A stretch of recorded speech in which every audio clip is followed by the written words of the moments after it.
During the Chicago trial, a tape said to have been delivered to journalist Jim Derogatis over 20 years ago was used as evidence even though the source and chain of custody were not established, an act which is contrary to the U.S. law. According to the law, for tape evidence to be permissible in court as viable evidence, its originality must be authenticated to prove that it has not been tampered with in any way, and the chain of custody from the time it was filmed must be traceable. Jim Derogatis' story, though, that involves an anonymous sender abandoning the VHS in his mailbox immediately breaks the chain of custody considering the sender is not known. This alone should have seen the Chicago judge dismiss the so-called tape evidence and reject its use as evidence considering it could not be authenticated. Also important to note, according to Jim Derogatis, when he received the tape, he took it to the Sun-Times offices where edits were performed on it in an effort to pick out clips they thought would be relevant to the feds before handing it over to the authorities. This distortion alone made the tape evidence even more inappropriate for use in the court of law. What makes this tape issue even more interesting is that when Jim Derogatis was called upon to testify in court to defend its authenticity, he chickened out giving lame excuses, and among these was the most important statement he has ever said about this old VHS piece of junk the prosecution fronted as evidence to this case. When asked why he refused to testify in court, the renowned anti-Kelly reporter suggested that the reason he did not take the stand to testify is that there was no way he could have identified the tape from 20 years ago, to say if it is the one that he received in his mailbox and delivered to the feds after conducting his own edits on it. According to Derogatis, much as it is the tape the prosecution witness claimed had received from Derogatis, there was no way for him to tell whether it was just another copy he had simply purchased from the streets, or on Best Buy if they still sold VHS anyway. In other words, the journalist admitted he couldn't identify the tape himself, even if the Chicago court still managed to use it as evidence presented by the prosecution to convict R. Kelly. Here is a recap. Jim, the government wanted you to testify. Why didn't you? Oh, no, not the government. His longtime business manager, Daryl McDavid, who was acquitted today, wanted to show me, his attorneys, show me a videotape. Is this the one that was left in your mailbox in February 2002? Why didn't you, though?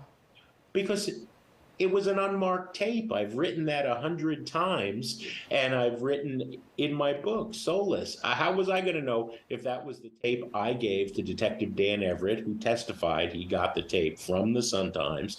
How was I going to know if that was one he just bought at Walgreens or Best Buy? Not that they even sell VHS anymore. That's how long this story's gone on. But what's more, and this is missed by many people, I would have gladly gotten on the stand and read my entire book. That's not how court works. They wanted to ask specific questions. The judge ruled those questions made no sense. They'd already been answered. And it sets a very bad precedent that any young investigative journalist who doesn't have the support I had from the New Yorker or the Chicago Sun-Times is going to get hauled into court simply for doing her job. That cannot stand. In Illinois, we have a shield law. Many media rights advocates say we need a national shield law to protect the gratuitous hauling into court of journalists. Everything I know about R. Kelly, I have been printing since December 2000. There's never been a single correction, clarification, or retraction, much less a lawsuit. Jim Derogatis, thank you so much for your work and for today.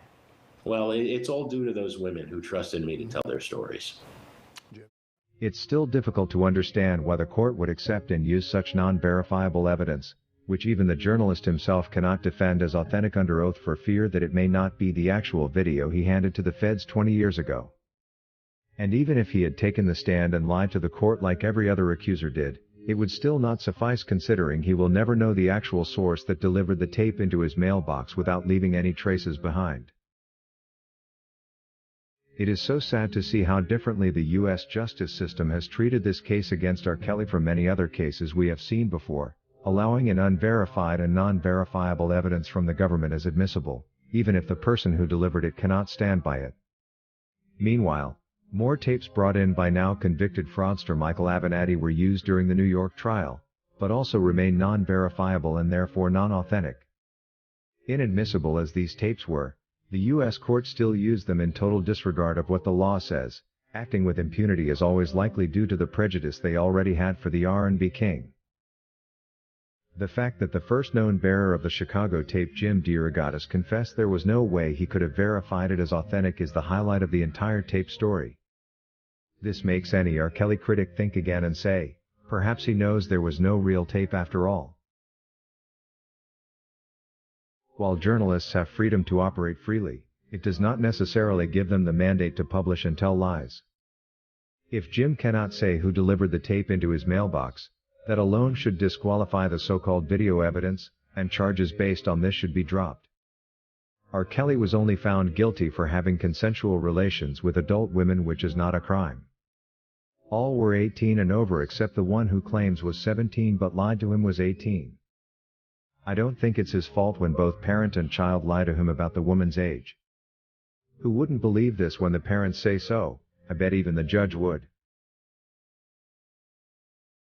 And finally, the Rashona Landfair case was a repeat of a closed trial from back in 2008 for which there was no need to retry whatsoever, considering there was no obstruction of justice proved. In fact, R. Kelly was duly acquitted of these charges along with the co-accused. So the question remains, when does a judgment in the U.S. court become final? According to Tony Wims, it's still hard to understand how R. Kelly could be found guilty without corresponding police records from back then to confirm the accuser's claims, and no hospital reports to compare with. But only text messages from the parents pimping out their daughters, reports of women stealing his money, Sony attempting to steal his masters, and government setting him up. The justice system in this country is so unfair, but we are confident the appeal court will correct these legal mistakes.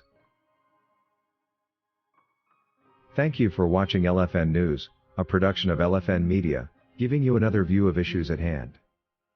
To get notified whenever we post a new video, subscribe to this channel now. And remember to give us your comment on the subject matter below.